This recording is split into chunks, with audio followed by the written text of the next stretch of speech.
الحمد لله الحمد لله رب العالمين الرحمن الرحيم مالك يوم الدين يا أيها الذين آمنوا اتقوا الله حق تقاته ولا تموتن إلا وأنتم مسلمون يا أيها الناس اتقوا ربكم الذي خلقكم من نفس واحدة وخلق منها زوجها وبث منهما رجالا كثيرا ونساء واتقوا الله الذي تساءلون به والأرحام إن الله كان عليكم رقيبا يا أيها الذين آمنوا اتقوا الله وقولوا قولا سديدا يصلح لكم أعمالكم ويغفر لكم ذنوبكم ومن يطع الله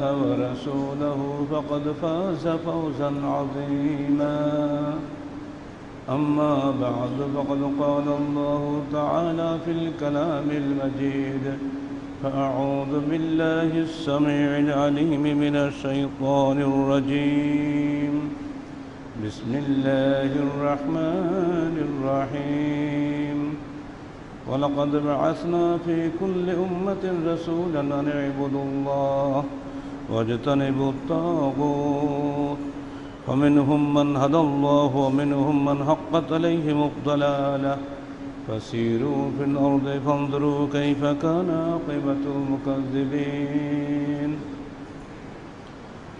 সূরা নাহল 36 নম্বর আয়াত। যাবতীয় হামদ সানা আল্লাহ রাব্বুল আলামিনের জন্য এবং যাবতীয় দরুদ ও সালাত তার শেষ নবী মুহাম্মদ রাসূলুল্লাহ সাল্লাল্লাহু আলাইহি ওয়াসাল্লামের জন্য। মুসলিম ও অমুসলিমের মধ্যে মৌলিক পার্থক্য হলো আকীদাগত পার্থক্য। দৈহিক অবয়বের দিক দিয়ে সকল মানুষ সমান, সবারই হাত পা চোখ কান মুখ আছে, সবারই জ্ঞান বুদ্ধি আছে। মানুষ হিসেবে পৃথিবীর সকল আদম সন্তান সমান, কিন্তু আকীদা বিশ্বাসের দিক দিয়ে পৃথিবীর মানুষ দুভাগে বিভক্ত, একদল মুসলিম একদল গায়ের মুসলিম। হাদিসের ভাষায় বিররুন তাকি ফাজিরুন শাকি। পরকালীন দৃষ্টিতে ফরিকুন ফিল জান্নাহ ফরিকুন ফিস সাঈর। একদল আল্লাহ পাক জান্নাতের জন্য সৃষ্টি করেছেন আর একদলকে আল্লাহ জাহান্নামের জন্য সৃষ্টি করেছেন। কিভাবে জান্নাতে যাওয়া যাবে তার পথঘাট বাতলানোর জন্য আল্লাহ পাক যুগে যুগে রসুল পাঠিয়েছেন এবং তার ওহীর মাধ্যমে বান্দাকে হুঁশিয়ার করেছেন। আকীদা ও বিশ্বাস মৌলিকভাবে দুভাগে বিভক্ত। একদল মানুষ আল্লাহ প্রেরিত ওহীকে চূড়ান্ত সত্যের উৎস মনে করে, আর একদল মানুষ নিজেদের মতো অন্য কোনো মানুষকে চূড়ান্ত সত্যের উৎস মনে করে। মানুষের জ্ঞান আর আল্লাহর ওহী এ দুটির মধ্যে তার পার্থক্য করেন না, বরং আল্লাহর ওহীকে জাহেলি আরবরা ভূতের কারবার বলতো, জিনের কারবার বলতো। আল্লাহ রসুলকে ভূতে ধরা রোগী মনে করত। যুগে যুগে সব নবীকেই মাসহুর বলা হয়েছে, জাদুকর বলা হয়েছে, জাদুগ্রস্ত বলা হয়েছে। কারণ মানুষের লৌকিক জ্ঞানের বহির্ভূত যেটাই মানুষ দেখে সেটাকেই তারা অতীন্দ্রিয় কিছু মনে করে, বিশ্বাস করতে পারে না। এমনকি আল্লাহকেও তারা বিশ্বাস করেনি যতক্ষণ আল্লাহকে সামনে এনে দেখানো হবে বলে তারা উদ্ভট দাবি তুলেছিল। এটাতেই প্রমাণিত হয় যে মানুষের জ্ঞান, একদল মানুষ একদল নিজের জ্ঞানকে চূড়ান্ত মনে করে নিয়েছে, আর একদল মানুষ নিজের জ্ঞানের ঊর্ধ্বে আল্লাহর ওহীকেই চূড়ান্ত জ্ঞানের উৎস মনে করেছে। এই আকীদাগত মৌলিক পার্থক্য এখানে। আমরা যারা মুসলিম আমরা মনে করি আমরা আত্মসমর্পণ করেছি আল্লাহ প্রেরিত ওহীর জ্ঞানের কাছে। মুসলিম অর্থে হলো আত্মসমর্পণকারী, আর প্রত্যাখ্যানকারী যারা ওহীকে তাকে বলা হয় কাফের। আর ওহির সঙ্গে অন্য কিছু যারা শরিক করে তাদেরকে বলে মুশরিক। আর যারা মৌখিক স্বীকার করে কিন্তু ভিতরে অবিশ্বাস করে এরা হলো মুনাফিক, কপট বিশ্বাসী। ওহির জ্ঞান মানুষের নিজস্ব লব্ধ জ্ঞান নয়, এটা উপর থেকে অবতীর্ণ জ্ঞান। আল্লাহ যে আছেন তার বিশ্বাস, এর জন্য এটা মৌলিক দলিল হিসাবে এগুলো আমরা সামনে প্লেস করি। আল্লাহ রসুল জুমার খুতবা দিচ্ছেন, হঠাৎ একজন লোক এসে বলছে, হে আল্লাহ রসুল, মদিনা তো শুকিয়ে শেষ হয়ে গেল, মানুষের কোনো ফসল নাই, কিছুই নাই, গাছে খেজুর পাচ্ছে না, সব ধ্বংস হয়ে গেল, পানির বিহনে আমরা তৃষ্ণা ছাতি ফেটে মরছি, আপনি দোয়া করুন বৃষ্টির জন্য। মেম্বারে দাঁড়িয়ে তিনি বললেন, আল্লাহ মাস্তানা গায়সান মগিসান মারিয়ান মারিয়া, আল্লাহ তুমি আমাদেরকে পানি পান করাও। আল্লাহ সঙ্গে সঙ্গে জবাব দিলেন, বৃষ্টি এসে গেল। এতই বৃষ্টি, ওই লোকটি দৌড়ে এসে বলছে, আল্লাহ রসুল শিগগির বৃষ্টি বন্ধ করার জন্য বলেন, নইলে সব ভেসে গেল। এবার আল্লাহ রসুল বলছেন, আল্লাহুম্মা হাওয়া আলাইনা ওয়ালা আলাইনা, হে আল্লাহ বৃষ্টি ফিরিয়ে নাও, আমাদের উপরে আর দিও না, বৃষ্টি বন্ধ হয়ে গেল। এটা কি আল্লাহর সঙ্গে ডাইরেক্ট বান্দার কানেকশনের প্রমাণ নয় কি? আল্লাহ যা আছেন তার প্রমাণ নয় কি? এটা অসংখ্য প্রমাণ আপনাদের জীবনেই আছে। বাচ্চা মরে যাচ্ছে, মা বুকে ধরেছে, আল্লাহ বাচ্চাকে দিব না, আমার বুকটা খালি করো না। বাংলাদেশে ঘটেছে, পত্রপত্রে এসে গেছে, বাচ্চার কাফন পরানো হয়ে গেছে, ঘাড়াঘড়ি নিয়ে যাবে কবরে, মা কোনো মতেই লাশ ছাড়ে না। হঠাৎ বাচ্চা জেগে উঠছে, মা বলে ডেকে উঠছে। বাংলাদেশে ঘটনা ঘটেছে। যদি আল্লাহ ডাক না শুনবে, মৃত্যু বাচ্চা কে জিন্দা করলো? কোন ডাক্তারে করেছে? কারোরই ক্ষমতা নাই। আল্লাহ আছেন, তার এরকম অসংখ্য প্রমাণ বান্দার কাছেই রয়েছে। এরপরও যারা অবাধ্য, তারা এগুলো মানে না। মূলত এই আকিদা, ওহির বিধান চূড়ান্ত হবে না আপনার আমার যুক্তি পরামর্শ বা জ্ঞান, এটাই চূড়ান্ত হবে, এইটার ফয়সালা প্রথমে মুসলমানরা বিশ্বাস করে। আল্লাহ প্রেরিত ওহি চূড়ান্ত সত্যের উৎস, এ বিষয়ে আমরা সবাই একমত। যারা এর বিরোধিতা করেন তারা কাফের, তারা আদম সন্তান হতে পারে কিন্তু আল্লাহর প্রিয় পাত্র নন। এই আকিদাগুলো আমি একটা একটা কোরআন থেকে আপনাদেরকে বলে দিই, সহজে বুঝতে পারবেন। আল্লাহ বলছেন, ওয়ালাকাদ বাআসনা ফি কুল্লি উম্মাতিন রাসূলান আন ইবুদুল্লাহ ওয়াজতানিবুত তাগুত। আমরা প্রত্যেক মানব গোষ্ঠীর কাছে রসুল পাঠিয়েছি একটি দাওয়াত দিয়ে, যে তোমরা আল্লাহর দাসত্ব করো এবং তাগুত থেকে বিরত থাকো। আল্লাহ এবং তাগুত সম্পূর্ণ বিপরীত। তাগুত হলো শয়তান। ইবলিস কখনোই মানুষকে জান্নাতে যেতে দিবে না, আর আল্লাহ চান সবসময় তার বান্দা জান্নাতে থাকুক। দুটো বিপরীত ধর্মীয় আন্দোলন। আর এইটাকে বলার জন্য, বান্দাকে জান্নাতের দিকে ডাকার জন্য আল্লাহ পাক প্রত্যেক মানব গোষ্ঠীর কাছে রসুল পাঠিয়েছেন। ফি কুল্লি উম্মাতিন, প্রত্যেক মানব গোষ্ঠীর কাছে আমরা পাঠিয়েছি কি দাওয়াত দিয়ে? আন ইবুদুল্লাহ ওয়াজতানিবুত তাগুত। এখানে আল্লাহর দাসত্ব, এটা হল মৌলিক আকিদা। শয়তানের দাসত্ব এর বিপরীত আকিদা। ফামিনহুম মান হাদাল্লাহ ওয়া মিনহুম মান হাক্কাত আলাইহিমুদ দালালাহ। এই দাওয়াত পাওয়ার পরে আল্লাহ পাক কাউকে হেদায়েত দান করলেন, সুপথ প্রদর্শন করলেন, এবং কারোর উপরে গুমরাহি নিশ্চিত হয়ে গেল। ফাসিরু ফিল আরদি ফানজুরু কাইফা কানা আকিবাতুল মুকাজ্জিবিন। অতএব হে আল্লাহর বান্দারা, তোমরা পৃথিবী ভ্রমণ করে দেখো আল্লাহর উপরে মিথ্যারোপকারীদের পরিণাম কি হয়েছে। দেখো ফেরাউনের কি অবস্থা হয়েছে, দেখো নমরুদের কি অবস্থা হয়েছে, দেখো আদ সামুদের কি অবস্থা হয়েছে। তোমরা একটু ঘুরে দেখো, দেখো লুতের কমের অবস্থা দেখে আসো। যাও, জর্ডান নদীর পাশে বিশাল পড়ে আছে, পুরো একটা দেশকে উপরে তুলে উপুড় করে ফেলে শেষ করে দেওয়া। আর কি চারটিখানি কথা মনে করেন নাকি? পুরো বাংলাদেশকে উঁচু করে ফেলে যাও, উপুড় করে ফেলে দেয়, চিহ্ন না থাকে। এ কি যাচাক বিষয়? অথচ একা জিবরাইল এই কাজটা করে দিয়েছে। তো প্রমাণ হিসেবে এখনও যান, দেখে আসেন। ওই পানি আছে সেখানে, বহু পানি আছে, কিন্তু কিছুই হয় না। কোনো প্রাণীর জন্ম হয় না, যুগ যুগ ধরে পড়ে আছে সেখানে। গজব ডাইরেক্ট চোখে দেখেও বান্দা শেখে না। আল্লাহ বলছেন ফি যালিকা লাআয়াতিন লিল মুতাওয়াসসিমিন, যারা চক্ষুষ্মান তাদের জন্য এইসব গজবের মধ্যে দৃষ্টান্ত রয়েছে আল্লাহর অস্তিত্বের। হতভাগা মানুষ জ্ঞান ধারণ করে না, সেগুলোকে বানিয়েছে এখন কি বলবো, সবাই শিক্ষা সফরের নাম করে সেখানে যায় সব খেলা করতে, দেখতে যায়, শিক্ষা গ্রহণ কেউ করে না। আল্লাহ রসুল বলছেন তোমরা এইসব জায়গায় গিয়ে কাঁদো যেন ওরকম গজব তোমার পর না হয়। আর আমরা কান্না কোথায় যে ফুর্তি করি। এরপরে আল্লাহ বলছেন রসুলদেরকে কেন পাঠিয়েছি আমি, ওমা আরসালনা মিন রাসূলিন ইল্লা লিইউতা বিইজনিল্লাহ, আমি রসুল পাঠিয়েছি এজন্য যে আল্লাহর অনুমতিক্রমে তাদেরকে আনুগত্য করা হবে। রসুল শুধুমাত্র তোমাদেরকে সংবাদ দিতে আসেন নাই, এবং তাদের প্রতি তোমাকে আনুগত্যশীল হতে হবে। বড় বড় হাদিসের পণ্ডিত আছে কিন্তু তারা বেদাতি, হাদিস কিন্তু খুব জানে, বেদাত। ওরা হাদিস বলতে পারে, অন্য সহি জয়ীব নিয়ে কচকচানি খুব পারে, কিন্তু হাদিসের যে আনুগত্য করতে হবে এটা তারা মানে না। বুখারী শরীফ গুলি খাওয়ালেও তারা বুকের উপর হাতের বাঁধে হাদিস মানবে না। আজান রফুল আজানের 450 হাদিস সামনে রাখলেও ওটা ওরা মানবে না।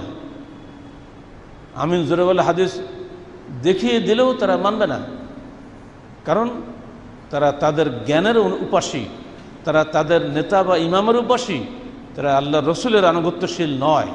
অর্থাৎ রসুল এসেছিলেন লিউতা, তার আনুগত্য করা হবে, এই জন্য আল্লাহ পাক রসুল পাঠিয়েছেন। তিনি কেবল কিছু বাণী প্রদান করবেন আর আমরা শুনিয়ে একটু খুশি হব, আলহামদুলিল্লাহ পড়বো, ইন্নালিল্লাহ পড়বো, জি না, এর জন্য রসুল আসেন নাই। রসুল এসেছেন, তার কথাগুলো তোমরা মেনে নেবে, সেই জন্য আমরা রসুল পাঠিয়েছি। কোরআনের আয়াত, সূরা নিসা 64 নম্বর আয়াত, ওমা আরসালনা মিন রাসূলিন ইল্লা লিইউতা, আমরা পাঠিয়েছি রসুলদেরকে এই জন্য যে তোমরা তাদের আনুগত্য করবে বিইজনিল্লাহ, এটা আল্লাহর অনুমতিক্রমে আমি নির্দেশ দিয়েছি বলে আনুগত্য করবে, নইলে রসুলের আনুগত্য পাওয়ার কোনো অধিকার নাই। 3 নম্বর, ওমা কানা মুহাম্মাদুন আবা আহাদিম মির রিজালিকুম ওয়ালাকিন রাসূলুল্লাহ ওয়া খাতামান নাবিয়্যিন, রসুলদের সর্বশেষ রসুল মুহাম্মদ রাসূলুল্লাহ সাল্লাল্লাহু আলাইহি সাল্লাম, আমরা তাকে শুধুমাত্র কোনো একজন সন্তানের পিতা হিসেবে পাঠাই নাই। আরবের লোকরা যায়েদ বিন হারেসাকে আল্লাহ রসুলের ছেলে হতো, পালক পুত্রকে তখন নিজের পুত্র ধারণা করা হতো, এবং পালক পুত্রের স্ত্রীর সঙ্গে বিবাহ হারাম মনে করা হতো।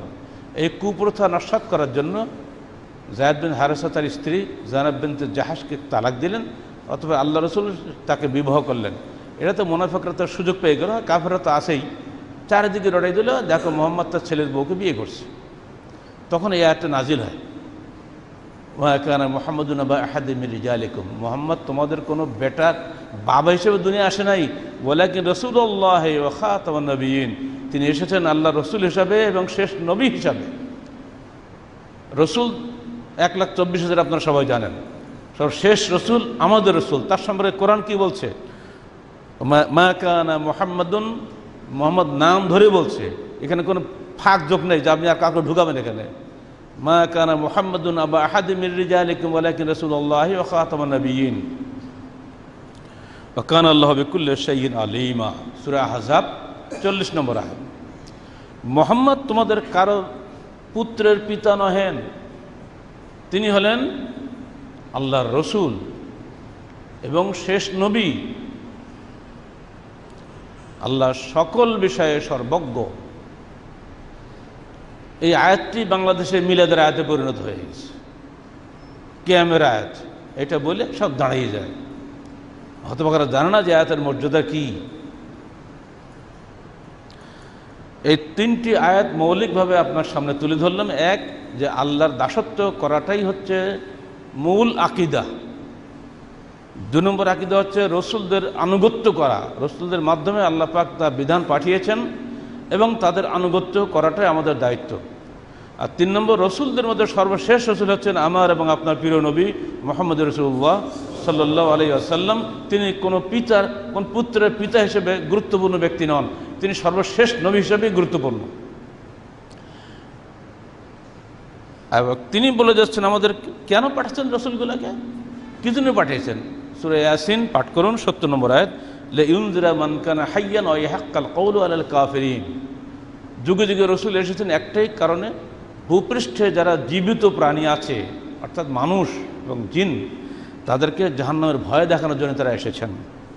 ওয়া ইয়াহক্কাল কওলু আলাল কাফিরিন, এবং কাফেরদের উপরে যেন আল্লাহর বিধান সাবেত হয়ে যায়, যেন আল্লাহ পাক কিয়ামতের দিন বিচার করার সময় বলতে পারেন, এই কাফেররা, তোমার কাছে তো আমরা রসুল পাঠিয়েছিলাম, মানোনি কেন, অথবা যাও আজকে জাহান্নামে। একজন লোককে দায়ী করতে গেলে সাক্ষী প্রমাণ লাগবে না? সেজন্য নবী রসুল পাঠিয়েছি তাদের দাওয়াতটা পৌঁছে দেওয়ার জন্য। পৌঁছানোর পরে যদি কেউ অস্বীকার করে তাহলে তো তাকে জাহান্নামে দেওয়া যাবে, তো না পৌঁছে কেমন করে দেওয়া যাবে। সেজন্য আল্লাহ বলছে ইয়াহক্কাল কওলু আলাল কাফিরিন, কাফেরদের উপরে যেন আমার কওল সুনিশ্চিত হয়ে যায়, সাবেত হয়ে যায়, প্রমাণিত হয়ে যায়, সেজন্য আমরা নবী পাঠিয়েছি। লিইউনযিরা মান কানা হাইয়ান, যারা জীবিত তাদেরকে ভয় দেখানোর জন্য। মরা মানুষে কী ভয় দেখাবে? আর আমাদের রাসূল সম্পর্কে খাস করে বলছেন আল্লাহ, ওমা আরসালনাকা ইল্লা রাহমাত ইল্লা কাফাতাল লিন্নাসি বাশীরাও ওয়া নাযীরা ওয়ালাকিন্না আকসারান নাসি লা ইয়ালামুন। এটা আমাদের নবীর একটা খাস মর্যাদা। আগে বললো সব নবী সম্পর্কে, এবার বিশেষ করে আমাদের নবী সম্পর্কে বলা হচ্ছে ওমা আরসালনাকা, তোমাকে আমরা পাঠিয়েছি শুধুমাত্র একটি কাজে, ইল্লা কাফাতাল লিন্নাস, বিশ্ব মানবতার জন্য। অন্য নবীরা এসেছিল এক একটা গোত্রের জন্য, মূসা, ঈসা, সুলাইমান, দাউদ, ইলিয়াস, জাকারিয়া, আইয়ুব, শুআয়ব, সবাই এসেছেন বনু ইসরায়েলের জন্য। কিন্তু তুমি মুহাম্মদকে, তোমাকে আমরা পাঠিয়েছি বিশ্ব মানবতার জন্য। বলুন আলহামদুলিল্লাহ। এটা আমাদের নবীর সবচেয়ে বড় মর্যাদা। তিনি ইহুদিরও নবী, তিনি খ্রিস্টানের নবী, তিনি হিন্দুর নবী, তিনি সকল জাতি সকল ধর্ম সম্প্রদায়ের নবী। এই অধিকার বিশ্বের কোন নবীকে আল্লাহ পাক দেন নাই। আবারও বলুন আলহামদুলিল্লাহ। ওয়ালাকিন্না আকসারান নাসি লা ইয়ালামুন, অধিকাংশ মানুষ এটা জানে না। এবার আমার নবী বলছেন, শোনেন, ওয়ান আবি হুরায়রা রাদিয়াল্লাহু আনহু قال قال رسول الله صلى الله عليه وسلم والذي نفس محمد بيده لا يسمع بي أحد من هذه الأمة يهودي كان أو نصراني يهودي ولا نصراني ثم يموت ثم ولم يؤمن بالذي أرسلت به إلا كان من أصحاب النار رواه مسلم। মুহাম্মদের জীবন যার হাতে নিহিত তার কসম করে আমি বলছি, আমি যে এসেছি এই সংবাদ শোনার পরে, সে ইহুদি হোক আর নাসারা হোক, যদি সে আমার আনিত ইসলামের উপরে ঈমান না এনে মৃত্যুবরণ করে, ইল্লা কানা মিনা সাহাবিন নার, অবশ্যই সে জাহান্নামী হবে। মুসলিম 153 নম্বর হাদিস, মিশকাত মাত্র 10 নম্বর হাদিস। বাড়ি যেটু পড়ে নিয়ে মিশকাত খুলে। তাহলে আমাদের নবী সম্পর্কে মর্যাদা তো শুনলেন, আল্লাহ নিজেই বললেন শেষ নবী, বিশ্ব মানবতার নবী।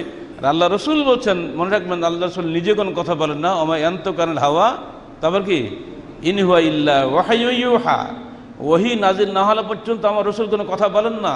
এটা নিঃসন্দেহে আল্লাহর ওহী, যে যা কসম করে বলছি, আমার আনিত ইসলামের উপর যদি কেউ ঈমান না আনে সে অবশ্যই জাহান্নামী হবে, ইহুদি হোক আর নাসারা হোক, যে বড় ধর্মের মানুষ হোক না কেন। এটা নিশ্চিত হয়ে গেল, এগুলো আকীদা। এই আকীদা যদি আপনার না থাকে তাহলে আপনি মুসলিম নন। 1 নম্বর আকীদা, আপনি আল্লাহর উপরে বিশ্বাস স্থাপন করবেন এবং কেবলমাত্র সার্বিক জীবনে তারই দাসত্ব করবেন। 2 নম্বর আকীদা, রসুলদেরকে আল্লাহ পাঠিয়েছেন মানুষকে ভয় প্রদর্শনের জন্য। 3 নম্বর আকীদা, আমাদের রসুল শেষ নবী, তারপরে আর কোনো নবী নাই, ঠিক তো?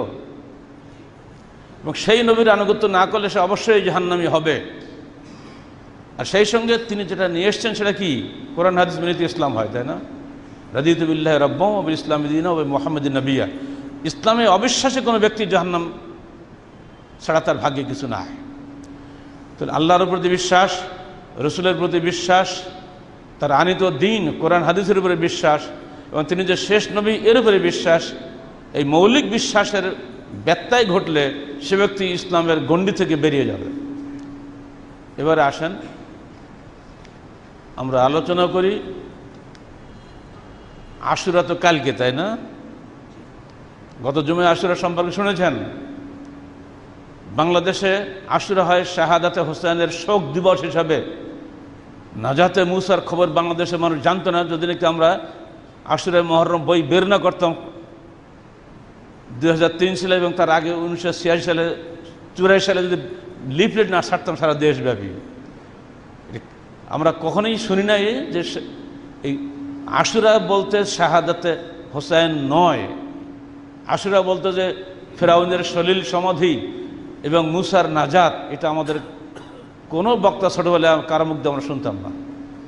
এই সমাজে কি হয়েছে, কান্নাকাটি হয়তো, হক ও বাতিলের লড়াই, সবাই হোসেন সেজে ঘোড়ায় সওয়ার হয়ে ছেলেপিলে সব লাঠি নিয়ে বাঁশের চটা দিয়ে তরবারি বানিয়ে রং মাখিয়ে রং ছিটিয়ে রক্ত বের করে রাস্তায় রাস্তায় মিছিল করা, এটি তো আমরা জানতাম চিরকাল আশুরা। এই আশুরা পাল্টে গেল হঠাৎ করে কেন? যদি আল্লাহ পাক আপনাদের মধ্যে কিছু দিনদার পরহেজগার সত্যসেবীকে বাংলার জমিনে কাজ করার সুযোগ না দিতেন, এদেশের মানুষ চিরকালই ওই লাঠি খেলাই করে মরত, আসল খবর কেউই জানতো না। এদের আকীদা কি? বাংলাদেশের মানুষ শুধু নয়, অন্য দেশের মুসলমানদের মধ্যে একটা হীন, যাকে আমরা ইনফেরিটি কমপ্লেক্স আছে, হীনমন্যতা আছে। সেটা এই ইসলামের নাম করে যে যদি কেউ ক্ষমতায় পায়, রাজনৈতিক ক্ষমতায় আসীন হয়, বাস তাকেই হকপন্থী মনে করে নেয় যে আল্লাহর রহমতে আল্লাহ ইসলামকে বিজয় দান করেছেন। ক্ষমতায় গেলেই সেটাই হলো হক, ক্ষমতা যেতে না পারলে সে হলো বাতিল। তাদের আকীদা হলো দিন দরअसल हुकूमत का नाम है, দিন আসলে হুকুমতের নাম। সালাত সিয়াম হজ যাকাত उसके तमरीनात यानी ট্রেনিং কোর্স হয়। এই যে সালাত সিয়াম এগুলো আমরা করি, এগুলো হলে হুকুমত পাওয়ার জন্য ট্রেনিং কোর্স। সালাত সিয়াম না করলে মুসলমান হওয়া যায় না, ইসলামের নিয়ম নিদর্শনগুলো মানতে হয়, এটা হলো আমাদের ট্রেনিং। আসল উদ্দেশ্য ওই হুকুমত দখল করা। যে ব্যক্তি হুকুমত দখল করবে সেই হলো প্রকৃত কামেল মুসলমান। হুকুমত দখল না করা পর্যন্ত সে নাকেস মুসলমান, ত্রুটিপূর্ণ মুসলমান। এই আকীদা যারা বিশ্বাসী, যখনই 1919 সালে ইমাম খোমেনি ক্ষমতায় গেলেন, ইরানে বিপ্লব ঘটালেন, তখন বাংলাদেশের পত্রপত্রিকা, বেশি ইসলামী পত্রিকাগুলো তাকে একেবারে মাথায় তুলল। এ যুগের সবচেয়ে বড় বিপ্লবী, ইসলামী বিপ্লবের মহানায়ক। এইসব বাংলার ভাষা তো সবাইকে মনে থাকে না, তখন খুব পড়তাম আমরা এগুলা পত্রিকায়।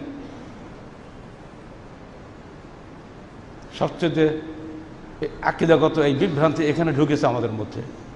যখনই যে ক্ষমতা যায় তাকেই মনে করিব যে শিরোমণি তিনি সবার উপরে। ধর্মনিরপেক্ষতাবাদীরা তাদের কোন নেতা ক্ষমতা গেলে বলে হ্যাঁ ইসলাম পরাজিত হলো, আমরা বিজয়ী হলাম। ইসলামপন্থীরা ক্ষমতা গেলে মনে করে কুফর পরাজিত হলো, ইসলাম বিজয়ী হলো। আসল বিষয়টা এর মধ্যে নয়। তাহলে চার খলিফার পরবর্তীকাল থেকে এ পর্যন্ত ইসলাম পরাজিত হয়ে আছে নাকি? ইসলাম কোনোদিনও পরাজিত নয়।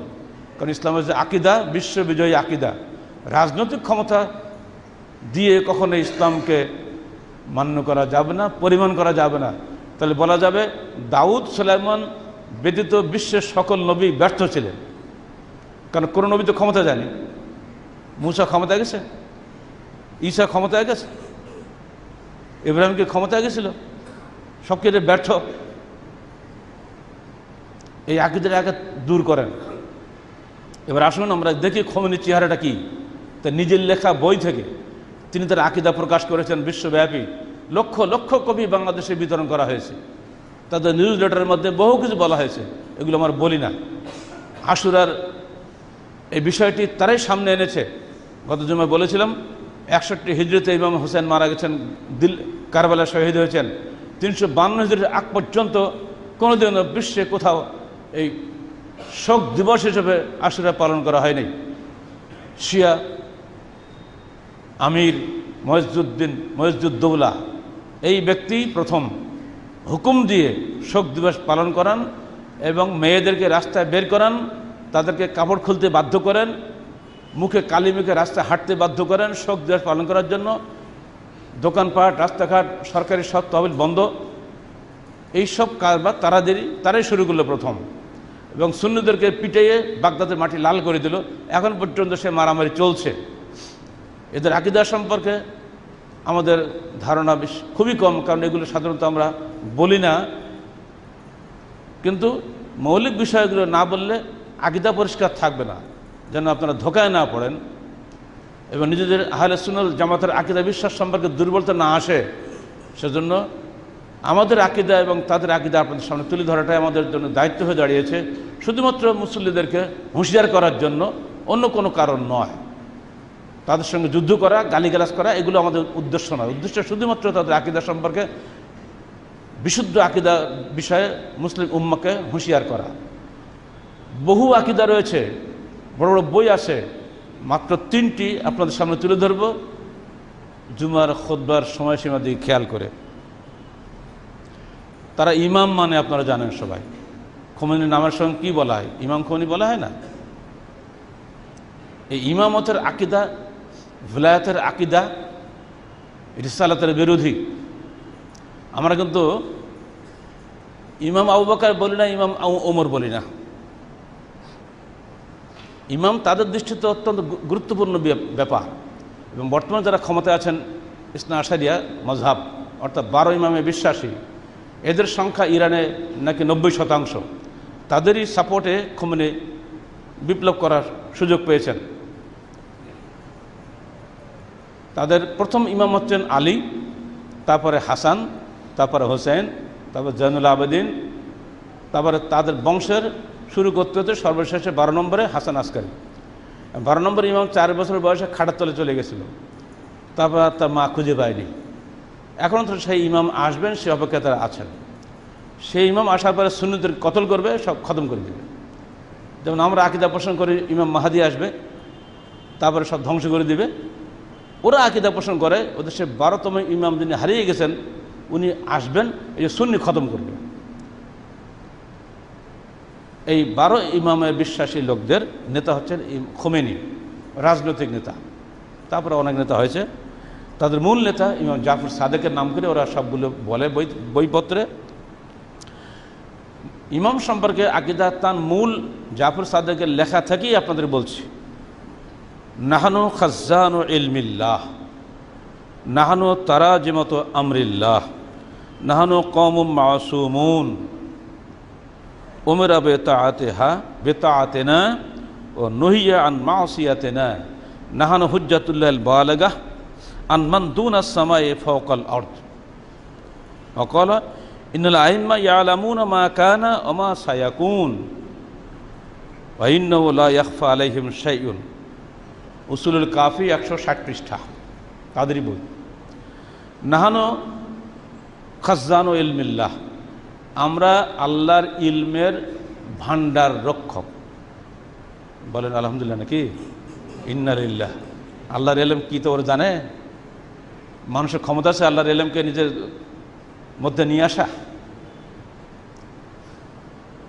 2 নম্বর নাহানু তারাজিমাতু আমরিল্লাহ, আমরা আল্লাহর কাজ সমূহের মুখপাত্র। আল্লাহ কী কী কাজ করবে এগুলো আমরা বলি, আমাদের মুখ দিয়ে আল্লাহগুলো করিয়ে নেয়, বলেই নেয়। যেন দেশের মুখপাত্র প্রধানমন্ত্রী না, বিদেশে যে উনি যেন কথা বলেন 16 কোটি মানুষের প্রতিনিধি হিসেবে তো কথা বলেন, ঠিক না? এটাকে তর্জমা বলা হয়, তর্জমান। এর বহু বচন আছে। নাহানু তারাজিমু আমরিল্লাহ, আমরা আল্লাহর কর্মকাণ্ড সমূহের তারাজিম, অর্থাৎ এই পৃথিবীতে আল্লাহর মুখপাত্র। নাহানু কওমুম মাসুমুন, আমরা নিষ্পাপ জাতি। কিছু বলছেন না যে? বলে নাউজুবিল্লাহ মিন যালিক। এগুলি বিশ্বাস করে নিলেন নাকি আপনারা? নাহানু মাসুমুন, আমরা নিষ্পাপ। বলুন পৃথিবীতে নিষ্পাপ কারা? সিরেফ নবীরা, আর কেউ না, এমনকি সাহাবীরাও না, সিরেফ নবীরাই নিষ্পাপ। আর এরা বলছে নাহানু কওমুম মাসুমুন, আরবিতে অনেকে বুঝতেই পারছেন, আমরা মাসুম জাতি। উমিরা বিতাআতিনা নুহিয়া আন মাসিয়াতিনা, আমাদের আনুগত্য করার জন্য আল্লাহর পক্ষ থেকে নির্দেশ দেওয়া হয়েছে এবং আমাদের অবাধ্যতা করার ব্যাপারে নিষেধাজ্ঞা জারি করা হয়েছে। নাউযুবিল্লাহ মিন যালিক। নাহানু হুজ্জাতুল্লাহিল বালিগাহ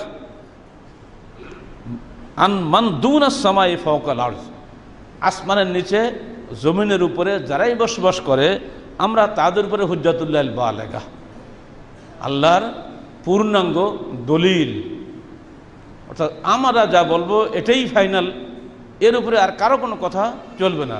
যেরকম হাইকোর্টের প্রধান বিচারপতি যে কথা বলেন সেটি আমরা বাধ্য হয়ে মেনে নেই। অন্যায় বিচার হলেও ফাঁসির কাস্টে নিজে গলাটা ঝুলিয়ে দেই, বিচার আমি জানি আমি নির্দোষ, এরপরেও যেহেতু বিচারে আমার রায় হয়েছে ফাঁসির, আমার এখন পথ থাকে না, তাই না? এটা হলো হুজ্জাতুল্লাহ বালেগা ফি দুনিয়া। ওনারা হচ্ছেন হুজ্জাতুল্লাহ বালেগা, নাউযুবিল্লাহ মিন যালিক। আরও মারাত্মক কথা তারা বলছেন, ইন্নাল আইম্মাহ ইয়ালামুনা মা কান ওয়া মা সায়াকুন, ইমামগণ জানেন যা হয়ে গেছে এবং যা আগামীতে ভবিষ্যতে হবে। এটা কি বিশ্বাস করা যাবে? ওর বেটা ইমামের কালকে পেটের ব্যথা হবে তাও জানে, আগামী কালকে ওর পেটের ব্যথা হবে, ওকে খবর রাখে আজকে? অথচ বলে দিল মা কান ওয়া মা সায়াকুন, যা হয়ে গেছে এবং যা আগামীতে হবে সব আমাদের ইমাম সাহেবরা জানেন। ওয়া ইন্নাহু লা ইয়াখফা আলাইহিম শাইউন, তাদের কাছে কোনো কিছুই গোপন নয়। ওর নাউযুবিল্লাহ মিন যালিক, ওর পেটের মধ্যে কি আছে, ওর মাথায় কটা চুল আছে বলতে পারে? অথচ বলে গেল তাদের কাছে কোনো কিছুই গোপন নয়। উসুলুল কাফি 160 পৃষ্ঠা গেল। এটা আসল লোকটার কথা বলি, ইমাম খোমেনি কি বলছেন, ইন্না লিল ঈমানি মাকামান মাহমুদান ওয়া খিলাফাতান তাকবিনিয়াতান তাখদাউ লিওলায়াতিহা জামিয়া যাররাত হাযাল কাউন, ইমামের জন্য প্রশংসিত স্থান রয়েছে। আর আমরা বলি কি মাকাম মাহমুদ কার জন্য? আমাদের রাসূলের জন্য না? ওয়াবাসু মাকামাম মাহমুদান আল্লাযী ওয়া'আদতাহ। আর ওনারা বলছেন লিল ইমামি মাকামাম মাহমুদা, তাদের ইমামের জন্যই সেই মাকাম মাহমুদটা আছে, অর্থাৎ খোমেনির জন্যই আছে, ধরে নিতে হবে। নাউযুবিল্লাহ মিন যালিক। ওয়া খিলাফাতান তাকবিনিয়াতান তাখদাউ লিওলায়াতিহা জামিয়া যাররাত হাযাল কাউন, এই পৃথিবীতে যত অণু পরমাণু আছে, যাররা মানে কি অণু, যত অণু পরমাণু আছে, শুধু মানুষ না, সব কিছুর উপরে, প্রকৃতির উপরে তাদেরই খেলাফত জারি আছে। নাউযুবিল্লাহ মিন যালিক। নিজে বিমানে ছাড়া চোট কোনো যেতে পারে না, কারে না উঠে কোথাও হাঁটতে পারে না। বেশ বলুক না সুলাইমান আলাইহিস সালাম, এই বাতাস, আমি ইমাম খোমেনি, আমাকে নিয়ে তুমি আমেরিকা চলো, যাবে? অণু পরমাণুর উপরে তো খেলাফত আছে, এটা দেখাই দিলে হতো। ছিল তো হযরত সুলাইমান আলাইহিস সালামের, তাই না? জিন, ইনসান, পশু, পাখি, এমনকি পিঁপড়া পর্যন্ত সুলাইমানের কথা শুনতো। তিনি কখনো এই দাবি করেন নাই। অথচ ওনাদের কোনোই ক্ষমতা নাই, পেট ব্যথা করলে হাসপাতাল যায়। আর তিনি বলছেন এই পৃথিবীর অণু পরমাণু সবার উপরে তাদের খেলাফত জারি আছে। পেটের মধ্যে যে পোকাগুলো আছে তো ওর উপরে খেলাফত জারি আছে নাকি? কে বলবে এদেরকে কথা? এটা ইমাম খোমেনির কথা বলছে আপনাদেরকে।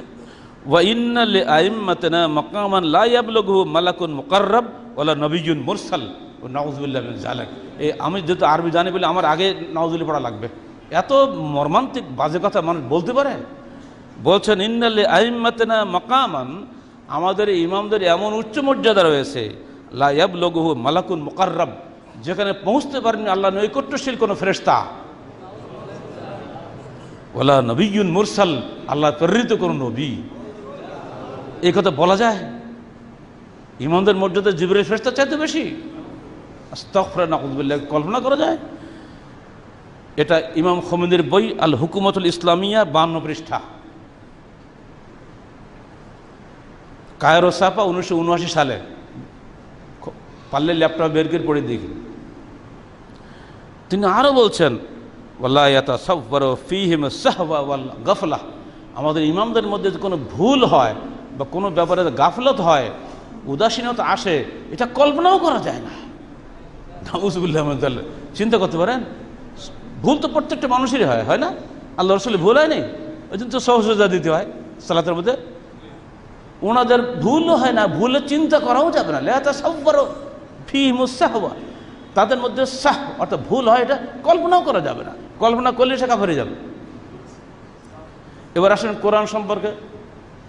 তারা বলছেন, জাফর সাদেক আসল ইমাম বলছেন, ইনদানা মুসহাফু ফাতেমা আলাইহাস সালাম ওয়া হুয়া মুসহাফুন ফীহি মিসলা কুরআনিকুম হাযা সালাসা মাররাত ওয়াল্লাহি মা ফীহি মিন কুরআনিকুম হারফুন ওয়াহিদ। আমাদের রয়েছে মুসহাফে ফাতেমি, ফাতেমার নিকটে রক্ষিত কোরআন। সেটা তোমাদের কোরআনের 3 গুণ বড়। শুধু তাই না, আল্লাহর কসম, মা ফিহি মিন কুরআনিকুম হারফুন ওয়াহিদ, তোমাদের এই কোরআনের একটি হরফও আমাদের সেই কোরআনের মধ্যে নাই। তাহলে ওরা কোন কোরআন মানে? আপনি যে মুসলমান বলছেন, কোরআন বাদ দিয়ে কেউ মুসলমান হবে? আগে তো আকীদার কথা বলছি। আল কাফি প্রথম খণ্ড 239 পৃষ্ঠা। আমরা যখন বুখারীকে যে স্থান দেই, কাফি তাদের কাছে এরকম উচ্চ মর্যাদা সম্পন্ন কিতাব। যত রেফারেন্স, মানে বিশুদ্ধ রেফারেন্স শিয়া মাযহাবের এই কাফি গ্রন্থ থেকে, এজন্য ওখান থেকে রেফারেন্সটা নিয়ে আসলাম। আল কাফি প্রথম খণ্ড 239 পৃষ্ঠা ইমাম জাফর সাদেক বলছেন, আমাদের কাছে মুসহাফে ফাতিমি আছে, যা তোমাদের কোরআনের চাইতে 3 গুণ বড়, এবং তোমাদের কোরআনের একটা হরফও তার মধ্যে নাই। তাহলে বলে নি, তাহলে ওরা কোন কোরআন মানে? এরপরেও তাদেরকে আমরা মুসলমান বলবো? বলেন যতবার কি আছে। যেমন নূরি আত-তিবরাসি বেন সাহাবা কাদ হাররাফুল কুরআন ফাসকাতু আয়াতাল ভিলায়া মিন সূরাতিশ শারহ ওয়া কামা ইয়াজামু ওয়া রাফানা লাকা যিকরাক ওয়া বিআলিয়্যিন সিহরাক। ওনার একজন বড় আলেম নূরি আত-তিবরাসি, তিনি বলছেন এই সাহাবীরা কোরআনটাকে পরিবর্তন করে ফেলেছে। সেখানে যে সূরা ভিলায়াত ছিল এটাকে আউট করে দিয়েছে। আলাম নাশরাহ লাকা সাদরাক ওয়া রাফানা লাকা যিকরাক, তারপর কি ফাইন্না মাআল উসরি ইউসরা, তাই না? ওয়া রাফানা লাকা যিকরাকে পরে ছিল ওয়া বিআলিয়্যিন সিহরাক, এই কথাটা সাহাবীরা আউট করে দিয়েছে। কে ওদেরকে বুঝাবে বলেন? এর অর্থ হলো ওয়া রাফানা লাকা যিকরাক, আমরা তোমার জিকিরকে, তোমার স্মরণকে উচ্চ করেছি। মুহাম্মদের নাম সারা বিশ্বব্যাপী না? তোমার নামকে আমরা সারা বিশ্বে সমুচ্চিত করেছি। এখানে যোগ করে দিচ্ছেন অবে আলাইয়িন সিহরাক, তোমার জামাই আলীর নামটাকেও ঠিক ওরকম উঁচু করে দিয়েছে। বুঝতে পারছেন? এই আয়াতটা ছিল, এই আবু বকর ওমর হিংসা করে, আলীর পরে হিংসা করে ওটা হটাই দিয়েছে ওখান থেকে। আর কি শুনবেন? যদি এর উপরে বলতে কয়েক ঘন্টা চলে যাবে। এত বাজে কথা সব বাছাই করে 2-3টা পয়েন্ট নিয়ে আসলাম। আসেন এবার 3 নম্বরে যাই। সাহাবীদের সম্পর্কে তাদের ধারণা কি?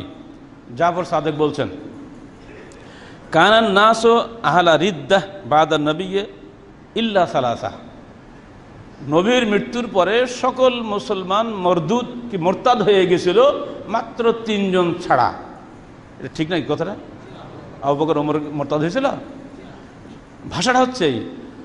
আবার বলি, কানান নাস আহলা রিদ্দাতিন বাদা নবিয়্যে সাল্লাল্লাহু আলাইহি ওয়াসাল্লাম ইল্লা সালাসাতুন, নবীর মৃত্যুর পরে সকল মানুষ মুরতাদ হয়ে গেল ইল্লা সালাসাতুন, 3 জন ব্যক্তি ছাড়া। সে 3 জনকে মিকদাদ ইবনুল আসওয়াদ, আবু যার আল গিফারি, সালমান আল ফারিসি, এই 3 জন ছাড়া আর সবাই মুরতাদ হয়ে গেল। তাহলে কি আমাদের 4 খলিফা থাকলো? উসুলুল কাফি 3য় খণ্ড 85 পৃষ্ঠা। ইয়াকুলুন আল্লাহ, তাদের দরুদ, আমাদের দরুদ আছে, আল্লাহুম্মা সাল্লি আলা মুহাম্মদ, ওদের দরুদ শুনেন। আল্লাহুম্মা সাল্লি আলা মুহাম্মদ ওয়া আলে মুহাম্মদ ওয়াল আন সানামায়ে কুরাইশ ওয়া তাগুতাইহিমা ওয়া ইবনাতাইহিমা আই আবু বকর ওয়া ওমর ওয়া আয়েশা ওয়া হাফসা। হে আল্লাহ, তুমি রহমত নাজিল করো মুহাম্মদের উপরে এবং তার পরিবারের উপরে। পরিবার মানে বুঝতে পারছেন তো, আলী এবং হাসান হোসেন এদের উপরে। ওয়াল আন, এবং তুমি লানত করো সানামায়ে কুরাইশ, কুরাইশের 2 মূর্তির উপরে। ও তাগুতাইহিমা, 2 শয়তানের উপরে। ইবনাতাইহিমা, তাদের 2টা মেয়ের উপরে। কে? আবু বকর, ওমর, আর তাদের 2 মেয়েকে, আয়েশা, হাফসা। এটা হলো তাদের দরুদ। আপনি পড়তে পারবেন?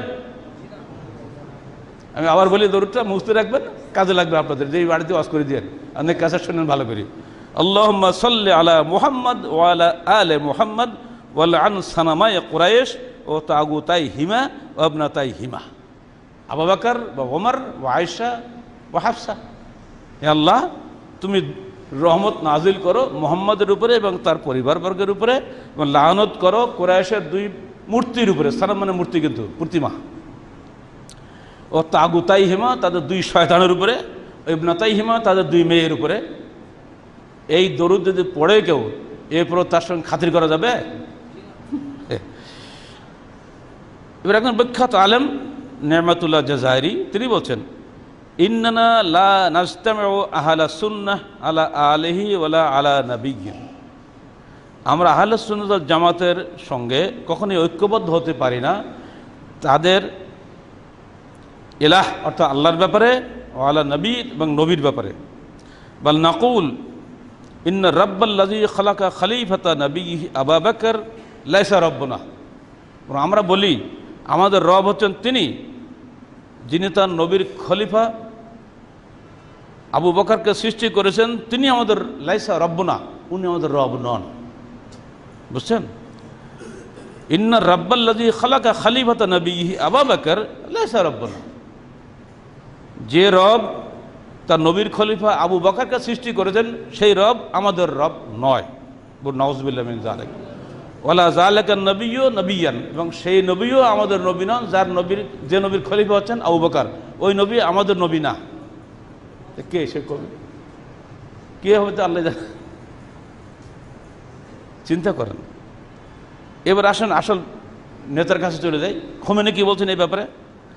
উনি বলছেন, ইন্না মিসলা হাউলাইল আফরাদ আবু বকর ও ওমর। আগের কথাটা হল আল আনওয়ার নোমানিয়া, দ্বিতীয় খণ্ড 287 পৃষ্ঠা, আগে যেটা বললাম একটু আগে। ওই রব আমাদের রব নয় যে রব এই আবু বকরের সৃষ্টি করেছে, ওই নবী আমাদের নবী নয় যে নবীর পরে আবু বকর খলিফা হয়েছে।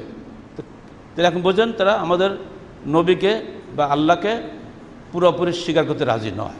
অথচ আল্লাহ কিন্তু শয়তানকেও সৃষ্টি করেছে, তাই না? কিন্তু আবু বকর সৃষ্টি করেছে, অত ওটা আল্লাহ হবে না। তা আবু বকর শয়তানের চাইতে খারাপ, ইবলিসের উপরে, অর্থ তাই দাঁড়ায় না?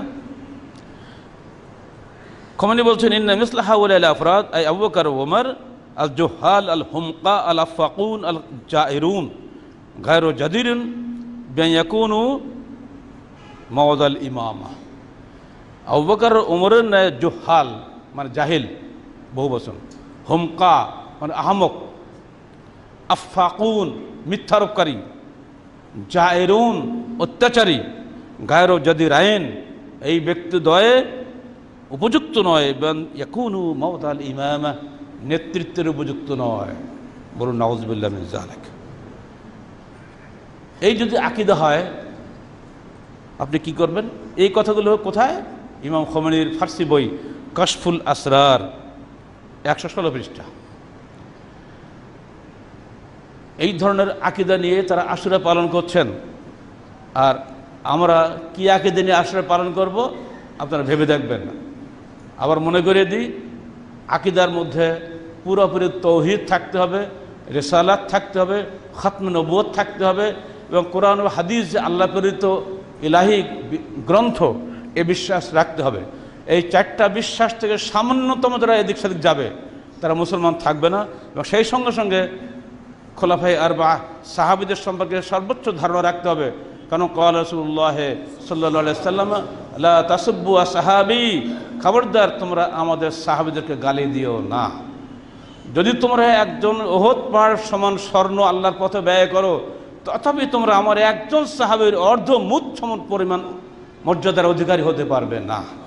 এই হাদিস বুখারী মুসলিমে যেখানে মওজুদ রয়েছে, সেখানে আমরা সাহাবীদেরকে গালি দিয়ে এই সমস্ত ফালতু ইমামগুলোকে মাথায় রাখবো, এটা কল্পনাই করা যায় না।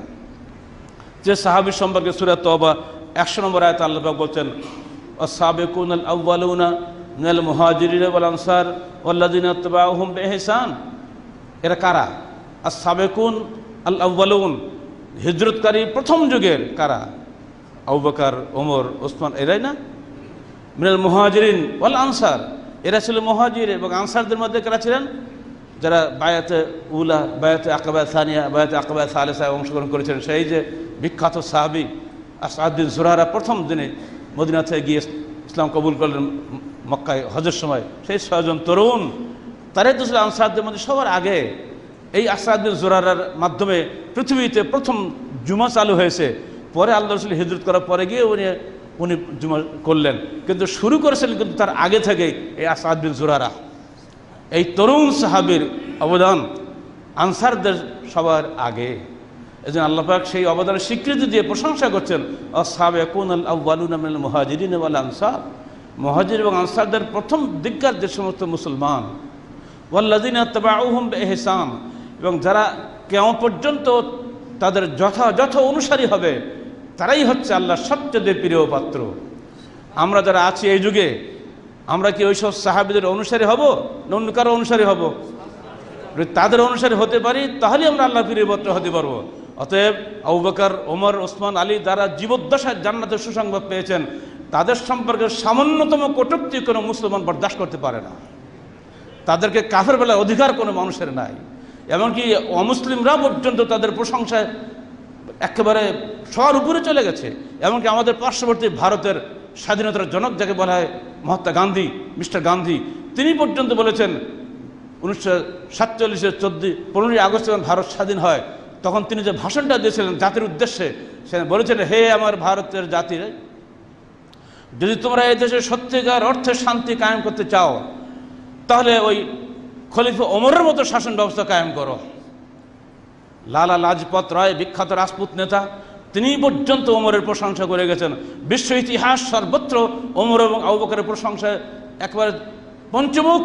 আর সেখানে শিয়ারা বলছে তারা মুরতাদ, মুসলমানও ছিল না, ইবলিসের চাইতেও খারাপ, যে আল্লাহ আবু বকরকে সৃষ্টি করেছে আমরা ওই আল্লাহকে মানি না।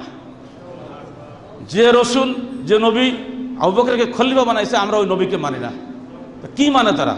আল্লাহ নবী মৃত্যুর আগের দিন, মৃত্যুর দিন পর্যন্ত বারবার বলছেন, কাগজ এনে দাও, আমি লিখে দিই, আমি দেখতে পাচ্ছি ওরা বিভ্রান্ত হবে।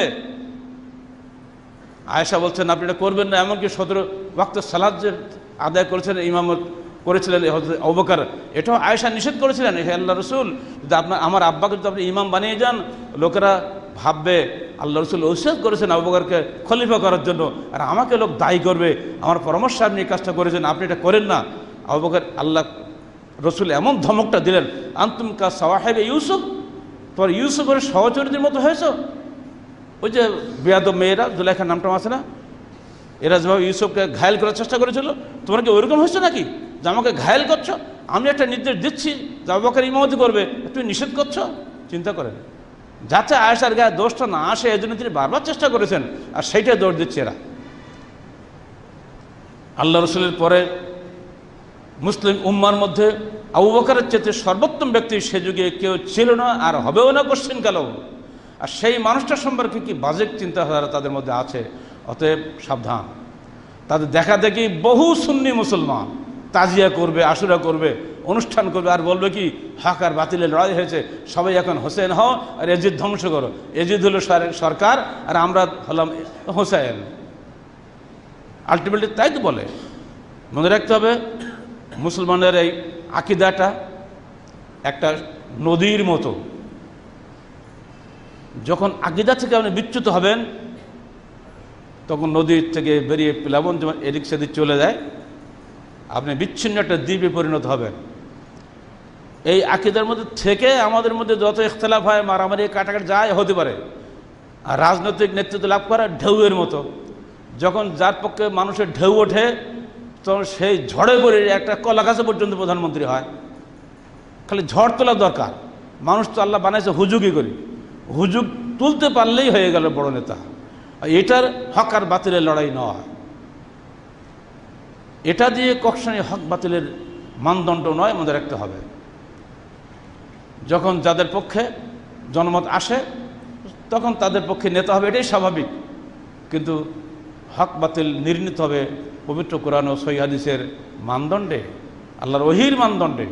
যার শাসন, যার কথাবার্তা, যার চলাফেরা সব কিছু কোরআন এবং সহিহ হাদিসের অনুকূল হবে, সেটাই হলো বিশুদ্ধ ইসলাম। এর বাইরে সব কিছুই অশুদ্ধ, মনে রাখতে হবে। এই মাপকাঠি নিয়ে আমাদের জীবনে চলতে হবে।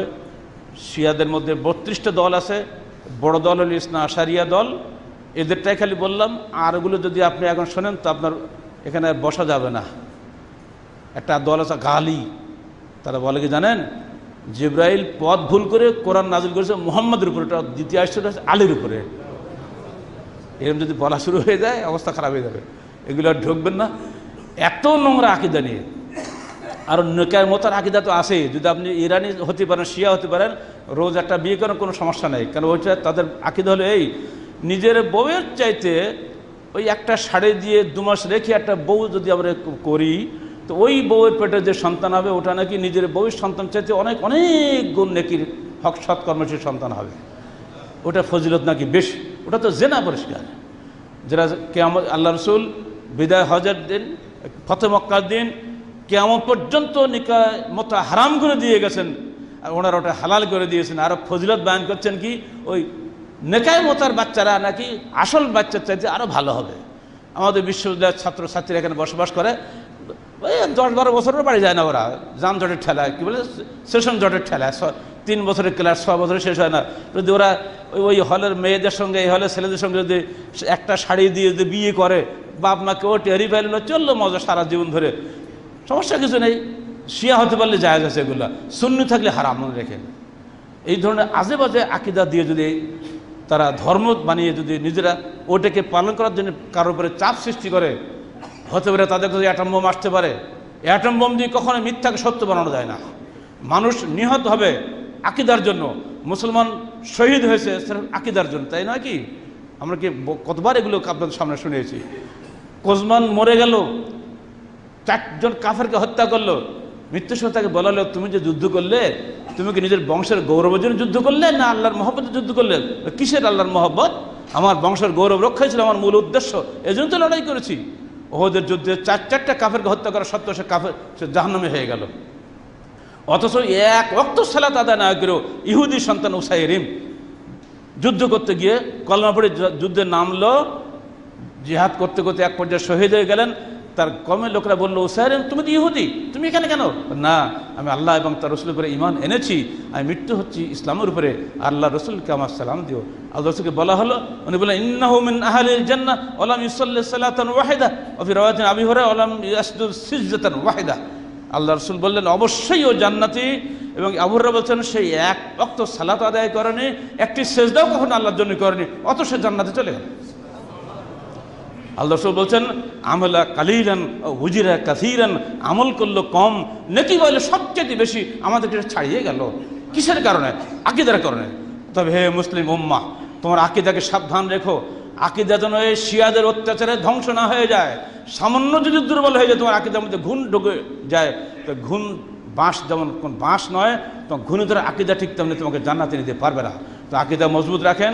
পবিত্র কোরআন ও সহিহ হাদিসের বাইরে কোনো কিছুই গ্রহণীয় নয়, এটাই হলো চূড়ান্ত কথা। আল্লাহ পাক আমাদের সবাইকে সহিহ আকিদার উপর টিকে থাকার তৌফিক দান করুন। আমিন। আকুলু কওলি হাযা আস্তাগফিরুল্লাহ লি ওয়া লাকুম ওয়া লিসাইরিল মুসলিমিন।